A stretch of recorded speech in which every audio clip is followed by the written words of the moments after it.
Hi everyone, I'm so happy that you're able to join us today as we talk about 6 things that you can expect when working remotely. I want to start out by letting you know that I have been in your shoes, and in fact I still am.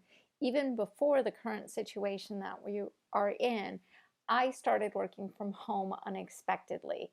Similar to what you may be experiencing, I had to adapt to working at home, not going to my office anymore without much time to do so.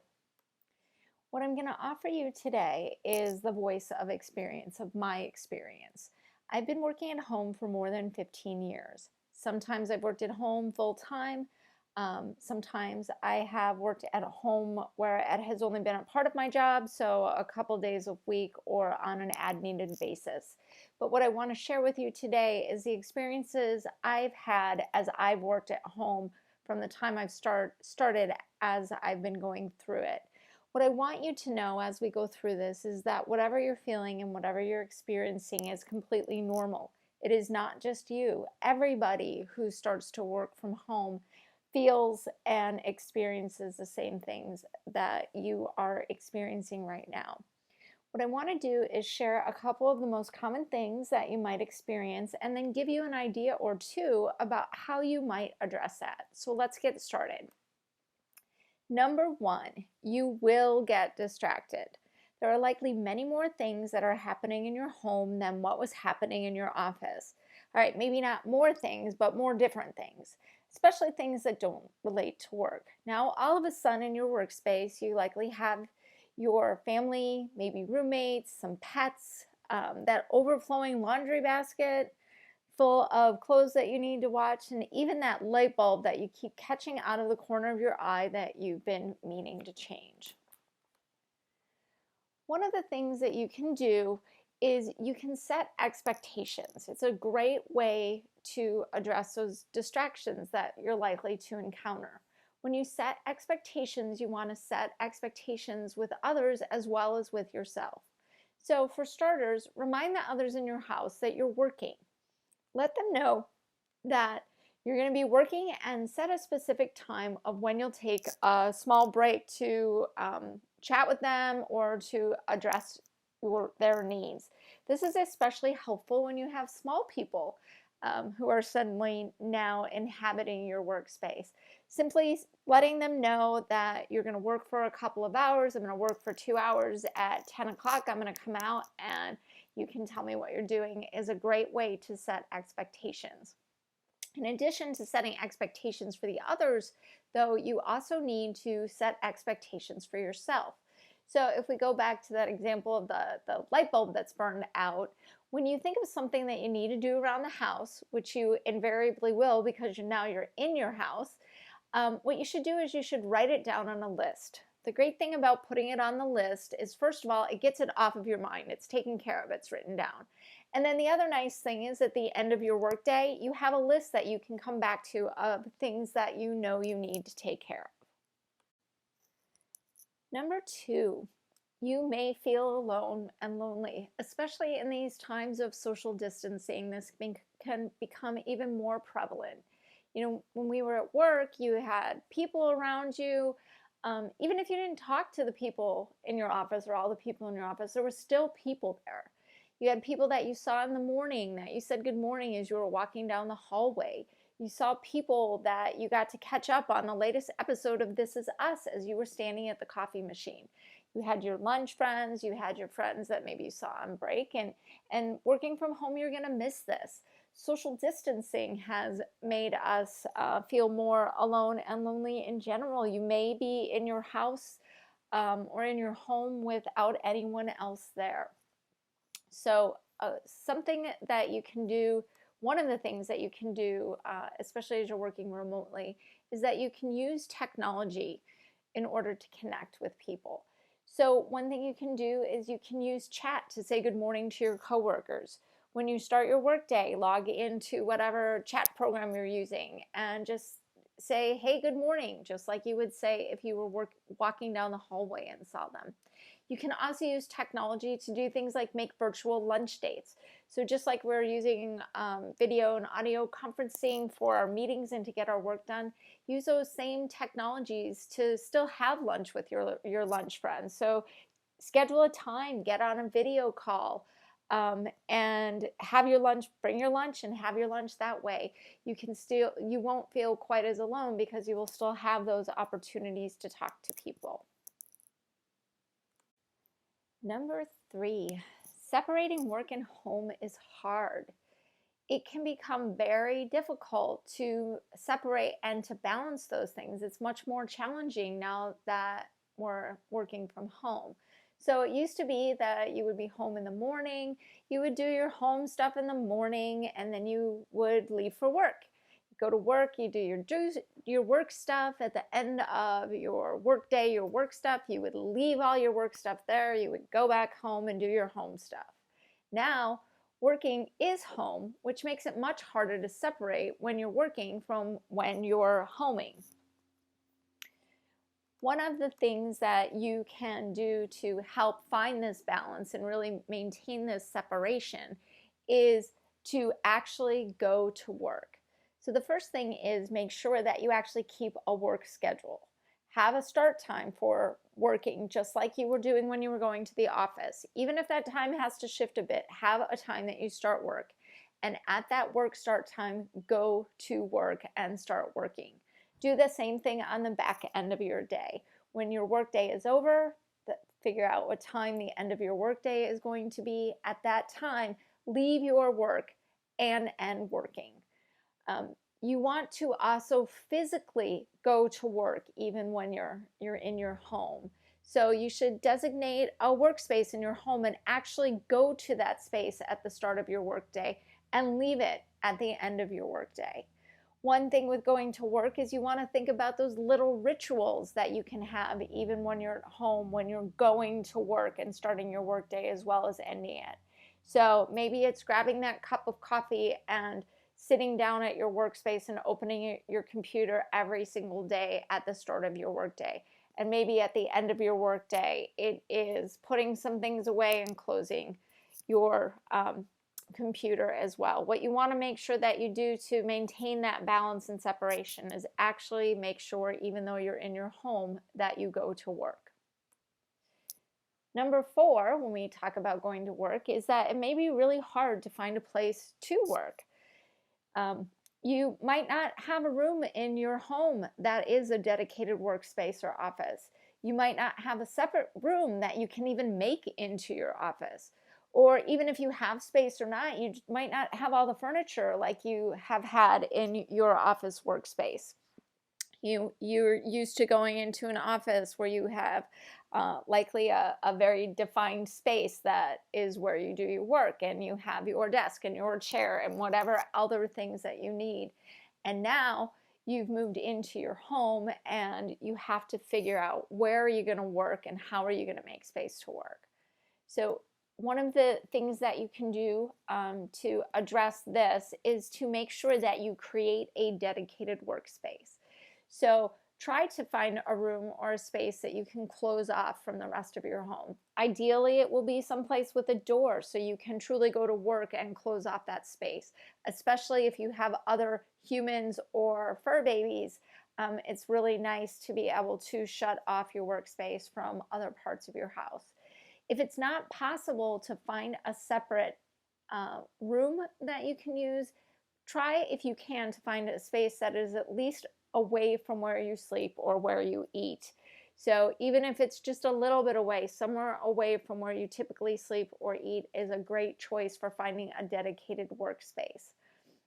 In addition, if you don't have a space that you can fully dedicate to your workspace, then section off a part of your regular living space and dedicate that space as your workspace during the working hours. So maybe it's the portion of a room or some corner of some room that you say you're going to dedicate. Some of us have even less space than that. So you can also do things like dedicate, one idea is to designate half your kitchen table as your workspace. and make sure that you don't use that half of your kitchen table during your designated work hours. Also make sure that nobody else who is in your home is using that half of your kitchen table for anything but you to be able to work during those working hours. Then at the end of your workday, you can clear up your work stuff, put that away, and go back to using your kitchen table as your kitchen table. Number five is there will be technology challenges. There's no getting around it. There's no use in pretending it's not going to happen, because it is going to happen. It is really hard to get used to all the new technology that you might have to use working remotely. Some of the things you may have used in your office space, and some of them are going to be brand new, or maybe they're technologies that you've used before, but now you're going to be using them in a different way. So it's hard to get used to what we have to do differently now. The other thing is that we all know that technology never works perfectly 100% of the time. We can all to attest to that. There are so many times that I even try to do something on my phone that I've been using forever, and it doesn't work the way that I expect it to. So what can we do when we experience technology challenges? We know they're going to come, so make sure that you just take a chill and ask for help. Don't freak out. Everybody struggles with technology. Even my husband, who is a technology genius, still struggles with technology when working remotely, because it's not in our control. So all you can do when you run across a technology challenge is to do the best that you can. People are kind and patient. People are kinder and more patient right now. So they can wait a few minutes for you to figure it out. If you're joining a call and you're having trouble getting your audio to work, or you can't get your video to turn on, or your computer restarted, just take a deep breath, wait a few minutes, you'll figure it out. People will wait for you. In the event that you just can't figure out what's going on, why the technology isn't working the way that you expect it to, the other thing you should know is know what resources are available to you. So before, one of the things that I find really helpful is to just know who I can call or contact at the organization I work at, and how do I get in touch with that person. Also know what resources are available. So all the technology companies that provide these technologies that we're using to work remotely have been really awesome through all of this with providing resources. So there's lots of places to go get help. If you're in the middle of trying to do something and it doesn't work, you can usually just quickly Google and find the answer. So the most important thing, though, about technology is if your technology is not working, just take a deep breath and then try again. Again, everyone will be patient. You just need to not freak out about it. Number 6, you'll worry about losing touch with your coworkers. So you're not seeing everyone face to face anymore. And we worry about how to stay connected and not lose those personal connections that we had with the people that we're used to seeing every day in our office. It's not just the people that you interact with. What about all those coworkers that you even just wave to across the office, but you didn't necessarily work with every day? We think a lot when we start working remotely about how in the world am I going to stay in touch with other people? And how am I going to have that opportunity to connect? When you're feeling like you are worrying about losing touch with your coworkers, or losing that sense of connection, especially now that we are practicing social distancing, it's really important to still take the time to connect, still make connecting a priority. So a couple of the things that you can do, the first thing you can do is when you are having a virtual meeting with someone, whether it's someone or a bunch of someones, don't jump right into the business talk at the beginning of your meetings. Ask how people are doing. Check and see what people watched on Netflix or Hulu the night before. Think about the things that you do when you were physically walking into a meeting in your office, and do those same things when you're coming into a virtual meeting. I know I've been watching a lot of Netflix and Hulu lately, so it would be great to hear from others what things they watched and what I should watch. The other thing that you can do to stay connected to people is make sure that you turn on your video camera. You know, really the best way to connect with people is to see their face. I know my family is not in my house. All my family is not here, and I love being able to FaceTime and see my dad's face. So the same thing with work, you want to stay connected with the people that you work with. The best way to do that is via video. So if we can't meet with people live, you know, the next best thing is to do via video. So if you have the technical capabilities to do it, I highly recommend a great way to stay connected is to use your video.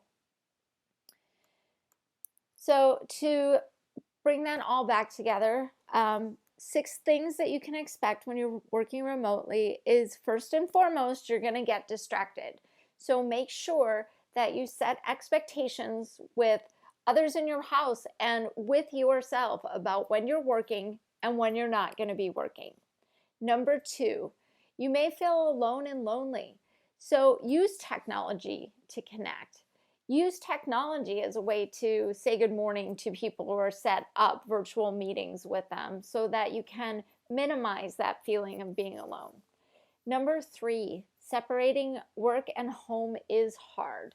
So make sure that you actually go to work every day. It will make it much easier to be able to separate your work time from your home time. Number 4, it may be hard to find a place to work, but make sure that you create a dedicated working space. Whatever that space ends up being, even if it is a small section of your kitchen table, make sure that you set up some kind of dedicated workspace. Number 5, there will be technology challenges. Everybody has them. They're going to happen. The best thing you can do is just to take a chill, know who to call, and work through it. Last, number 6, you will worry about losing touch with your coworkers. Make sure that you still take that time to connect. Just because you're not in the office doesn't mean that you shouldn't still be connecting. So make that effort to connect with other people. We could all use that at this time, that feeling of connection. So I want to thank you for your time today. And if I can leave you with just one thing, it's that remember that as you are starting this journey into working remotely, what you're feeling is normal. You are not alone in your experiences and the things that you're feeling. We are all in this together. So just remember that, practice kindness and patience, and I appreciate your time. Thanks so much.